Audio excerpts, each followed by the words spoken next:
এরে আল্লাহর বান্দারা, ও আমার যুবক বাবারা, এখন তাকাইয়া দেখো, ওরে নবীর আদর্শের মালা গলায় লাগাও।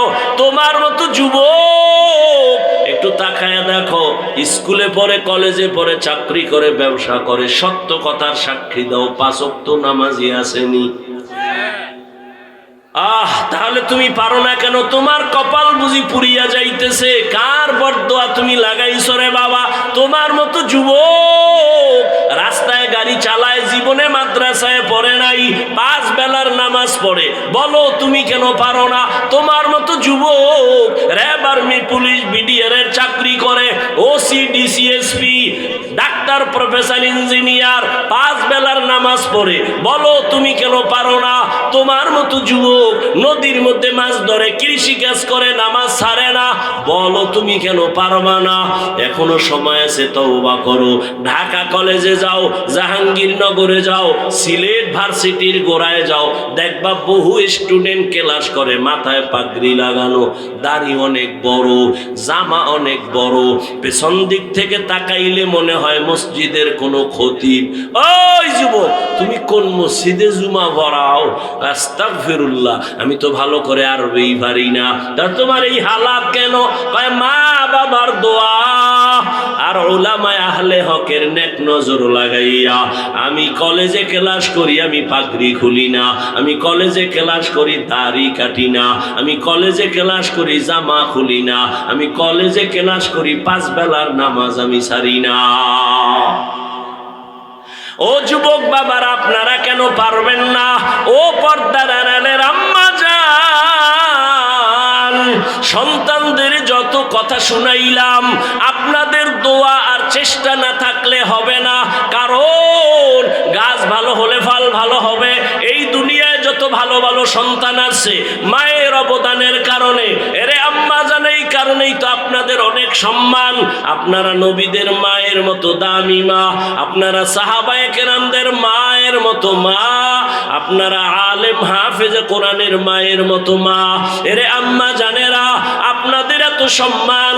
আপনারা তো আয়েশা রাদিয়াল্লাহু আনহার মতো দামি নারী, ফাতেমা রাদিয়াল্লাহু আনহার মতো দামি নারী, আপনারা তো খাদিজা রাদিয়াল্লাহু আনহার মতো দামি নারী, আপনারা তো ইসমাইল নবীর মা হাজেরা আলাইহিস সালামের মতো দামি নারী, আপনারা তো ঈসা নবীর মা মারইয়াম আলাইহিস সালামের মতো দামি নারী। আপনারা তো এই দুনিয়ার বড় বেঈমান ফেরাউন, জানেননি এই ফেরাউনের স্ত্রীর নাম কি? আসিয়া। এত বড় বেঈমানের ঘরে থাকিয়াও আমার আল্লাহকে আপন করেছেন। মায়ার নবী বলেন, কিয়ামতে আসিয়ার সাথে আমি মুহাম্মদের সাথে বিবাহ হবে। ও পর্দার আড়ালের আম্মা জান, মনটা কি চায় না একটা আদর্শ সন্তানের মা হইয়া কবরে যাবেন? আপনার সন্তান আদর্শবান ডাক্তার হবে, আপনার সন্তান আদর্শবান ইঞ্জিনিয়ার হবে। এরে আম্মা জানেরা, আপনার মতো কত মা এই এলাকায় এখনো আছে, বেপরদায় চলে না, নামাজ ছাড়ে না, মোবাইলে সময় নষ্ট করে না, স্বামীর মাল খেয়ানত করে না, সন্তানগুলো আদর্শওয়ালা বানানোর চেষ্টা করে। এরে আম্মা জান, আপনারা কেন পারবেন না? আপনি তো আল্লাহর মোহাব্বত নিয়ে পারতেন স্বামীর জন্য দোয়া করতে। ও আল্লাহ, স্বামীরে হায়াত দাও, কামাই রুজিতে বরকত বাড়াও, আমার স্বামীকে হেফাজত করো। আর স্বামীরে যদি নামাজ পড়া দোয়া কইরা বুঝাইতেন, স্বামী তুমিও নামাজ পড়িও, নামাজ স্বামীও পড়া শুরু করত। ও আম্মা জানেরা যদি বুঝাইতেন, ও স্বামী আমার, আমার মা বাবার মায়া ছাড়িয়া তোমার সংসারে আসছি, একটাই দাবি, জীবনে হারাম টাকা কামাই করবা না, হারাম মাল ঘরে আনবা না, হারাম খাইয়া নিজেদের রক্ত নাপাক করব না, সন্তানের রক্ত নাপাক করতে দিব না। যদি আম্মা জানেরা স্বামীদের বুঝাইতেন, কোন স্বামী হারাম মাল ঘরে নেয়ার সাহস পেত না। এখনো সময় আছে, তওবা করেন, আর বেপরদায় চলবেন না, আর নামাজ ছাড়বেন না, স্বামীর মাল খেয়ানত করবেন না, সন্তানগুলো আদর্শওয়ালা বানানোর চেষ্টা করবেন, মোবাইলে সময় নষ্ট করবেন না। ও যুবক বাবারা, এখনো সময় আছে, তওবা করো, মনেরে বুঝাও, তোমার মতো যুবক যদি স্কুল কলেজে পড়ে, চাকরি করে, ব্যবসা করে, নামাজ পড়ে, তুমি কেন পারবা না? এখনো তওবা করো। জীবনে তো কম নামাজ ছাড়ো নাই, দাড়ি কম কাটো নাই, বেপরদায় কম চলো নাই। আর কতদিন দাড়ি কাটলে তোমার আশা পূরণ হবে? তারপরে তওবা করবা। আর কতদিন পার্কে পার্কে ঘুরলে তোমার আশা পূরণ হবে? তারপরে তুমি তওবা করবা। জীবনে নামাজ তো কম ছাড়ো নাই, আরো কি তোমার নামাজ ছাড়লে আশা পূরণ হবে? আর কতদিন? তারপরে তওবা করবা। এবং এ কথাও বলো, আর হায়াতের বাকি আছে কতদিন?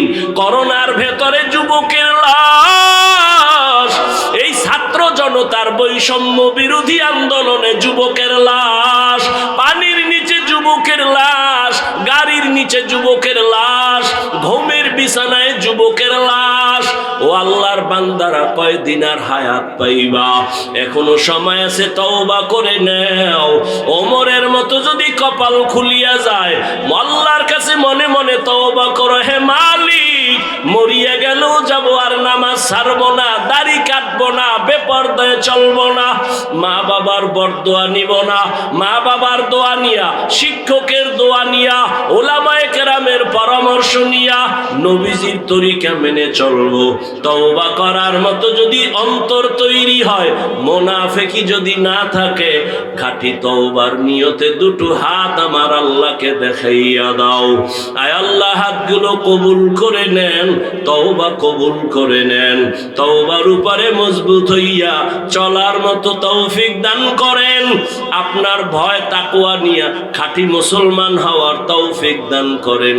আমিন। আলহামদুলিল্লাহি রাব্বিল আলামিন। ওয়াসসালাতু ওয়াসসালামু আলা সাইয়্যিদিল আমবিয়াই ওয়াল মুরসালিন ওয়া আলা আলিহি ওয়া আসহাবিহি আজমাইন। ইয়া আরহামার রাহিমিন, ইয়া আরহামার রাহিমিন, ইয়া আরহামার রাহিমিন। রব্বিরহামহুমা কামা রব্বায়ানি সগীরা। আল্লাহুম্মা ইন্নাকা আফুউন কারীম তুহিব্বুল আফওয়া ফা'ফু আন্না। اللهم إنا نسألك رضاك والجنة ونعوذ بك من سخطك والنار. اللهم إنا نعوذ بك من البرص والجنون والجذام وسيء الأسقام.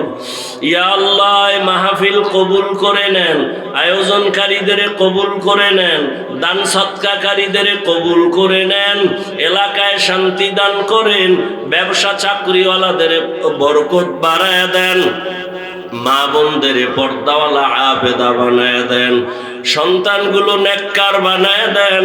আয় আল্লাহ, দাম্পত্য জীবন সবার সুখময় করে দেন। আমার কলিজার প্রত্যেক যুবকের দ্বীনের খাদেম বানায় দেন। মোবাইলের গুনাহের থেকে হেফাজত করেন। আয় আল্লাহ, আমাদের মা বাবা মুরব্বী যারা নাই, সবাইকে জান্নাত দান করেন। যারা বেঁচে আছেন, দীর্ঘ নেক হায়াত দান করেন। মুখালেফের মুআফিক বানায় দেন।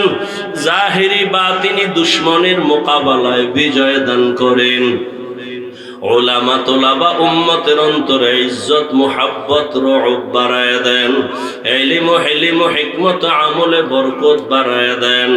সুন্নাত ওয়ালা ইজ্জতের জিন্দেগি দান করেন। আয় আল্লাহ, নবীজির রওজা বাইতুল্লাহ জিয়ারতের জন্য কবুল করে নেন। পরস্পরে মোহাব্বত বাড়ায় দেন। আদবওয়ালা বিনয়ী জিন্দেগি দান করেন। আয় আল্লাহ, সুস্থতার নিয়ামত বাড়ায় দেন। আয় আল্লাহ, কুদরতের দ্বারা সুস্থতার নিয়ামত বাড়ায় দেন। আয় আল্লাহ, সুস্থতার নিয়ামত বাড়ায় দেন। নবীজির মোহাব্বতে, দ্বীনের নিসবতে, আওয়াজে কথায় রুহানিয়তে স্পষ্টতা বাড়ায় দেন। নবীজির মোহাব্বতে আমাদের দোয়া কবুল করে নেন। وصلى الله تعالى على خير خلقه محمد وعلى آله وأصحابه أجمعين. آمين آمين آمين برحمتك يا أرحم الراحمين.